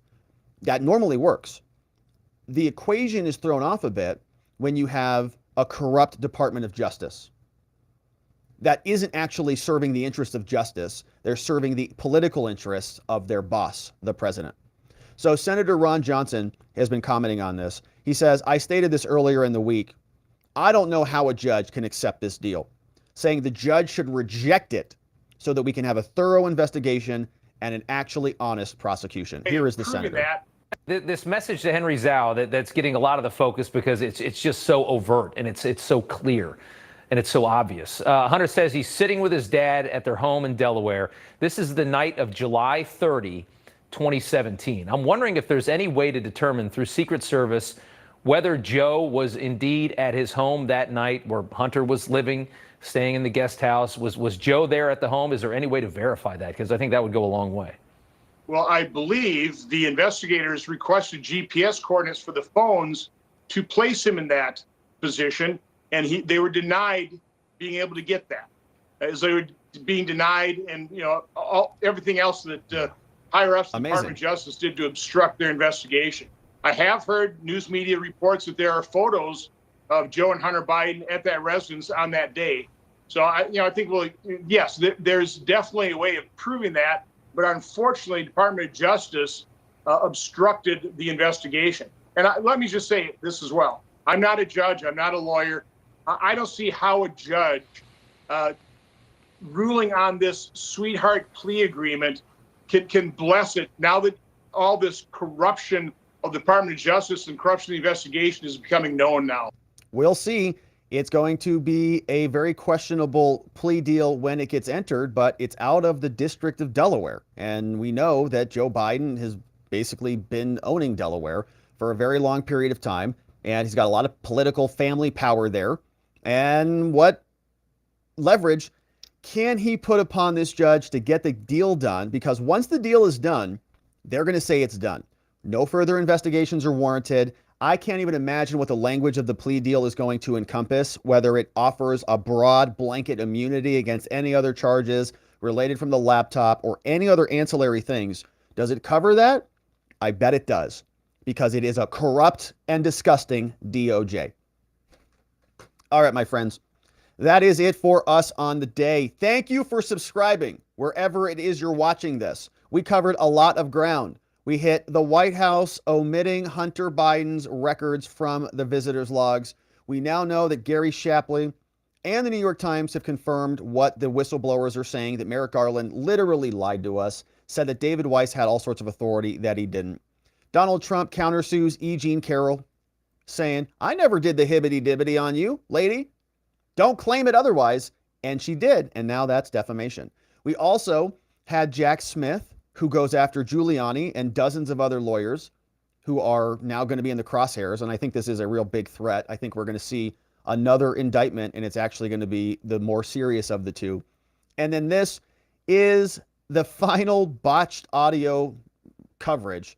They said that this was the end game, but it's not. They are just a bunch of fakers and hack propagandists, and it has all been exposed. And of course, my friends, that was it. Now let's check in and see what you have to say. Always thank you to our members at watchingthewatchers.locals.com. Let's see what some of those amazing super chats say from our friends on YouTube and on Rumble. And elsewhere, all across the fruited plain, oh man, we had some serious membos coming in the house. So speaking of new membos, so we try to do some fun stuff for our members and give extra value. We do member-only morning streams several times during the week where we do Trump docket updates. If you join as a member, you get access to the private Telegram group. And we also do members-only content. So this morning, we hit 2 additional stories, including the Holman Rule with Matt Gaetz and the defunding of the ATF, as well as the FBI downplaying January 6th threats and basically trying to cover this whole thing up, or I would say minimize the threat so that a problem actually happens is a better way to say that. So we covered all of that. We really try to deliver for our members. We thank our members. And one amazing person who brings in a bunch of members is Dolphin Fan is the man in the house, brought in 5 new membos, including Kathy B. Welcome. Johnny Boy got gifted a membo. David M., Glenn C., and Charles S. all coming into our members-only membership, courtesy of Dolphin Fan is the man. We also want to thank John McGarvey in the house with a 10-membo invitation. Amazing. Unbelievable. Thank you, John. Nobody is now joining us. Kimberly B., Luke, Deborah E., Lactonic, Kitchen M, Riley Leaf, F. Faye Sight, and Gypsy and Diane B. all gifted memberships courtesy of John McGarvey. Thank you very much, John. I appreciate that. Hey, Michael Allen Hughes, this one was from this morning. Thank you, Michael Allen. Sent this one in on our members-only stream. Thank you, K-Bean, for flagging that one for us as well. We got Vientikis clipping away for us. This is Patrick Parker sharing this one. Thank you, Patrick. Been a membo for a little while now. And this one is, I think, a Shibu Inu saying something number 1. Thank you, Patrick. I appreciate that, my friend. Thanks for the tip. Hey, Voice of the People. We got a ton of new members, man. Tomorrow, our members-only stream is going to be lit. Johnny C. Thank you, Voice. Johnny, Voice of the People. Great channel on YouTube. Johnny C., Dark S., Woozy, Susie, and Cocoa Puff. Welcome aboard. Sweet Tat, Danny Miller, Annie H., Danielle, Toenail Cupcake is in the house. Delicious. Mary Jo S., and Corey P. all coming in the house, courtesy of Voice of the People. And we're going to need, yes, this one is John McGarvey now. So we're going to need one for Voice of the People too. So all of our members, the mighty memester, John McGarvey, 323. John McGarvey. Thanks, John. All right. And Voice of the People. Thank you, Voice. We're going to need a major meme for Voice of the People. We're going to have really, thank you for our members. We really appreciate the members. And Kathy says, hi, Rob. John says, hi, Rob. Kathy, that is such a nice, no, I'm in a relationship, very happy relationship. Says, I have a nice daughter, and I think you two would be a great match. She's going to die when I tell her I did this. Oh, gosh. Well, Kathy, I'm sure she's incredible. And I'm sure she's got just probably a whole just line of eligible bachelors ready and waiting to go. But I am flattered. It's a very nice suggestion. But I'm not the right guy. There's I'm sure somebody else who's right there ready to go. But Kathy, thank you for thinking of me. It's hilarious. And shout out to your daughter. Sounds like a total babe. Probably brilliant too. Total babe. Kathy's daughter. Amazing. Thank you, Kathy, for being here and for sending in the tip. This one from Voice of the People says HRes 503 passed the House to impeach Biden. Not confident it's going to go further, but he did lawyer up for it. Yeah, so I think that was the impeachment. I think that got sent to judiciary, right? So it's with the committees, and the committees are going to review it, and we'll see if it goes anywhere. I doubt it. I tend to doubt it. But it's also a little bit early for the impeachment process. I think that they might want to bring that out later next year. Remember, Trump's going to be indicted, probably 4 times. So we want to save the impeachment. And the Biden, there's going to be a lot more evidence, a lot more dominoes that come out from the Biden investigation, no doubt about it. And then it'll all layer up. The question is, it's like a snowball rolling downhill. Does it gain weight? Does it gain momentum as it's going down? From Voice of the People. We'll continue to follow it. Hopefully it goes somewhere. Kelly R. is getting a new puppy. Pico. Hope Pico likes me picking up Friday. Woo! So Kelly R. got Pico. Pico is a great, great puppy over there. Getting Pico on Friday. Mama Govea and the Govea household has all of these puppies out there. And I don't know if Pico's in there. This was last weekend, so they're a little bit bigger than this.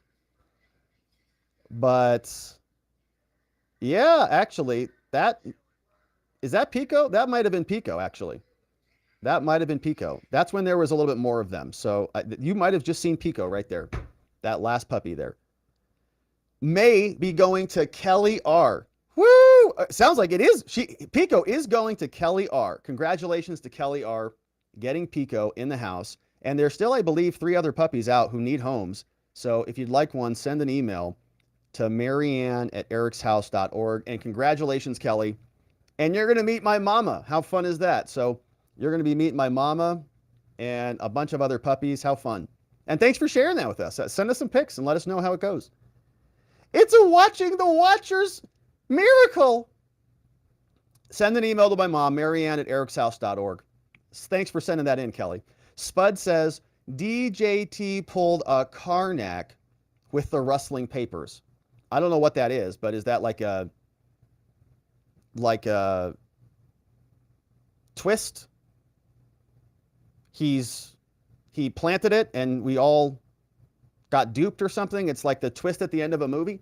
Thank you, Spuds. Very much appreciate that, Spuds. A Bad Poet says, this is another headline to stick in the public's mind. I'm not sure which one. Oh, you probably mean the audio. Yeah, well, people will hear the audio and they'll never hear the story that comes after the fact. They'll only hear the audio. They'll never hear that audio is unrelated to any criminal charge that's filed in a court. You like how that works? So they get all the benefits of the damage that the audio causes, even though it's legally irrelevant because it's not even in the indictment. That's how disgusting these people are. It really boils my blood. It's gross. Here's one from Michael Allen Hughes. Says media is saying Trump might have leaked the audio. Really? Well, where did he get it? If he did, if he got it as part of discovery, then that would be a big problem because there's a protective order that prohibits him from doing anything like that. I would say it's the DOJ or the journos. Or the journo who is actually writing the piece. Yeah. Curious. Southern Comfort says, I bet $100 they added sound effects to audio. I don't think I would take you on that bet. They added sound effects to the January 6th stuff.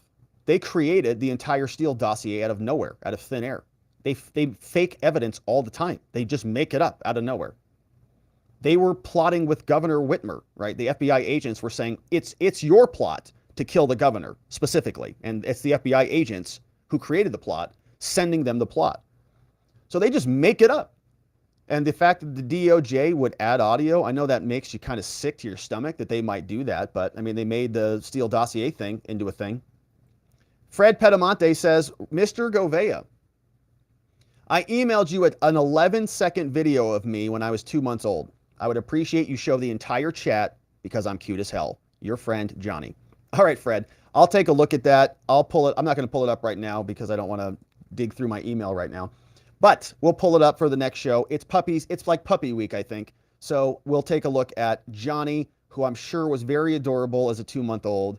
Although now he hangs out with like Epstein and I think even Zelensky and Putin and weird individuals. Maybe Hunter. I think Hunter was over. So we'll watch what Johnny looked like before he turned into a Hunter co-conspirator. Thank you, Fred. This one was from A Bad Poet. Says, fake news will spin it and say that they're showing Trump favoritism, not charging him for the audio. outraged and stirring.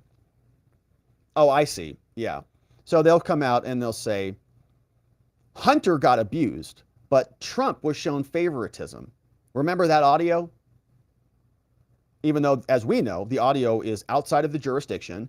They have no actual evidence of the document. And we have a lot of questions about the chain of custody and the recording and the transmission of the thing and whether there was even a classified document there or not. Thank you, a bad poet. Felix says, are you going to have updates for the Border Patrol agent case in Texas, mistress and child trial? I don't even know anything about that case. The one case in Arizona that we were covering was the Arizona-Texas rancher, George Allen Kelly, but I'm not familiar with this other case. Felix, let me just Google it. Border Patrol agent.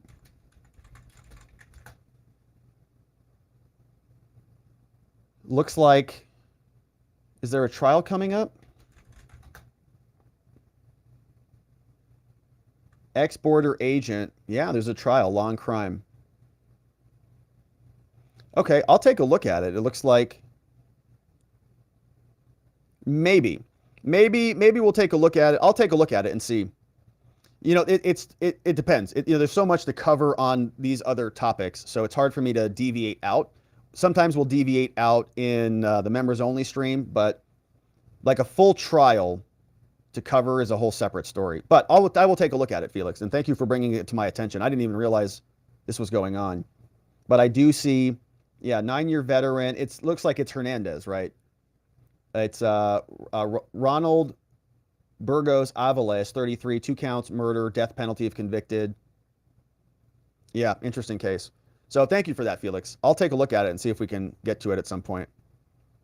Appreciate you being here. Karen Andrews says, are you secretly dating Alina? No, I think she was dating that guy from Newsmax, that linebacker guy. He was flirting with her. Punk. You know, they're going out, you know, I don't know. Probably just skipping around Mar-a-Lago together, frolicking in the pools. Punks. Hey, Let's Go Brandon is here. Says, there seems to be an inordinate amount of feds in the tubes these past few weeks. Please do your part. Clear out the tubes with a bottle of Drano so we can clean out the feds from the tubes. From Let's Go Brandon. And, you know, we always invite the feds to our chat. We always invite the feds, the FBI, the DOJ, you know. Sometimes they do clog the tubes, like they clogged our lights the other day. Did you remember that, Let's Go Brandon? They turn the lights off, you know, they just turn around. They were really clogging our internet for a while. We've got that figured out. But we want to invite the feds. I mean, we want the feds here. We're not doing anything illegal. We're doing everything above board. And maybe they'll learn something, a thing or two. But I do know if there are feds in the chat, I do know how to smoke them out. I do know how to get rid of them. Here, let me pull this up. I think this will do it. All right. This is almost like, you know, when vampires go out into the sun and the sun melts them? This is gonna, here, we're gonna smoke out the feds in the chat. Here we go. Pull this up right here. All right. Let's zoom in on that. All right, they're fleeing right now. They're like exiting out right now. All the feds are abandoning ship. They're just leaving. I can see it, the numbers in the chat. They're bailing out of here. They're like, ah, oh no, my eyes, get out, no. They're all leaving. So that's how we clear the feds from the tubes. At least the bad ones. The good feds are still here. All the FBI agents who this doesn't blind, they're the good feds. So thank you for that one. Let's Go Brandon. We had this one from Aaron Ioluca. Welcome as a supporter, Aaron. Amazing. Welcome. And you're going to join us hopefully for our members only morning stream tomorrow morning. Salty Sarge is in the house. Says, hey, Rob, no convoluted cryptic messages today other than look up this word in Urban Dictionary. Andrew Weissman's day after regret.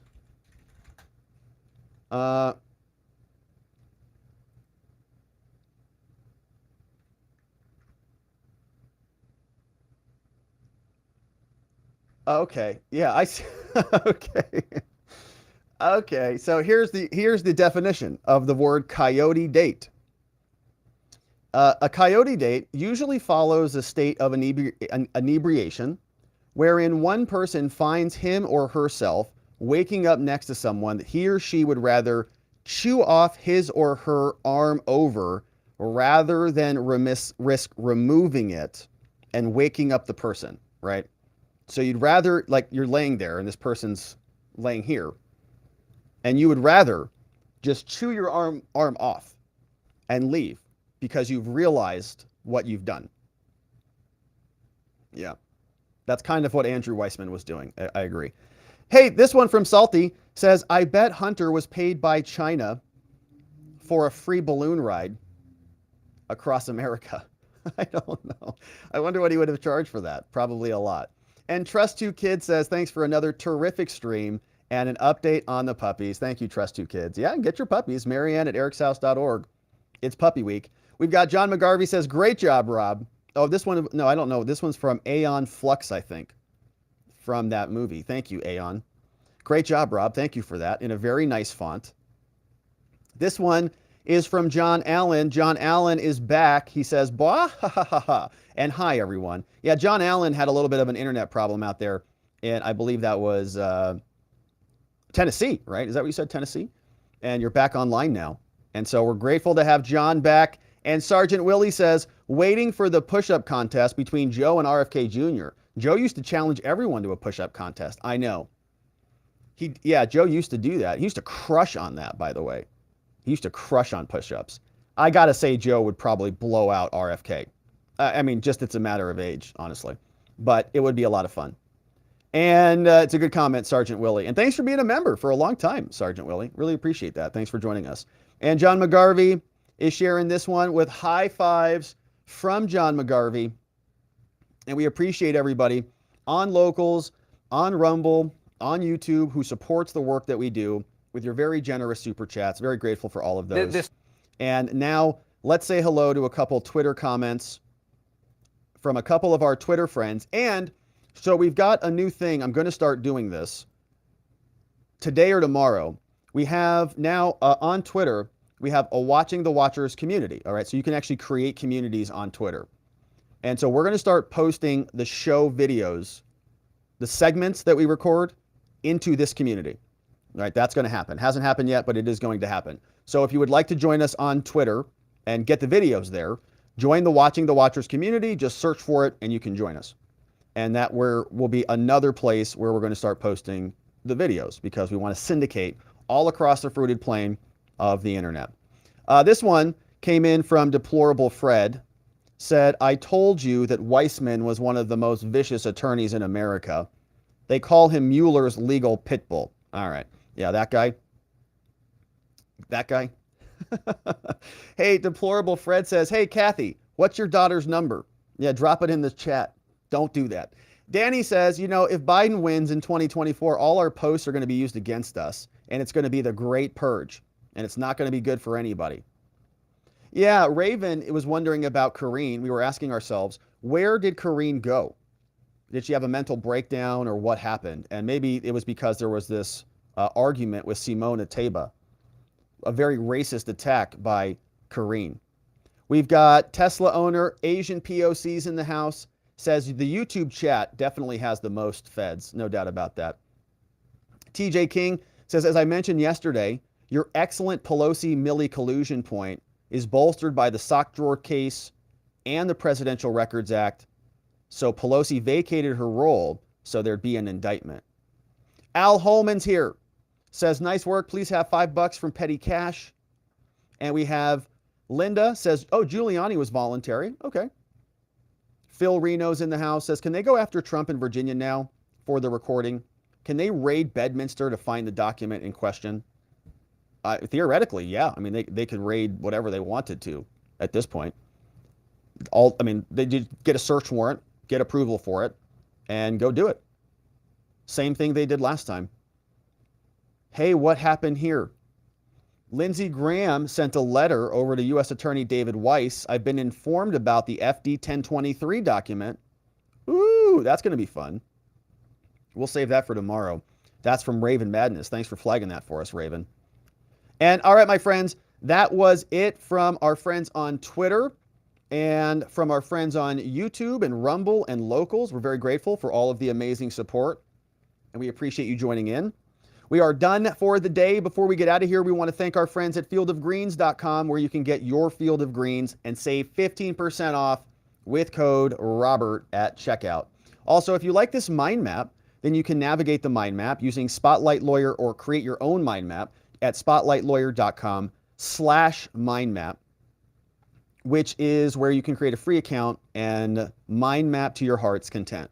Want to thank the mods and the meme smiths who keep things nice and orderly and beautified on the show. Our friends Vientikiss Prime, K-Bean in the house, Just Cause, Playin' Hooky, Ronnie Cole, Zulu, Beyond Geostars, our friends Zach Nichols, John Allen, Janek909, Dog Digger, and Donut Mind Me, along with our meme smiths, Sleepy Dog Lee, Geegum Geegum, and Nathan N810, and an honorable mention to our friend John McGarvey, the meme smith of the day.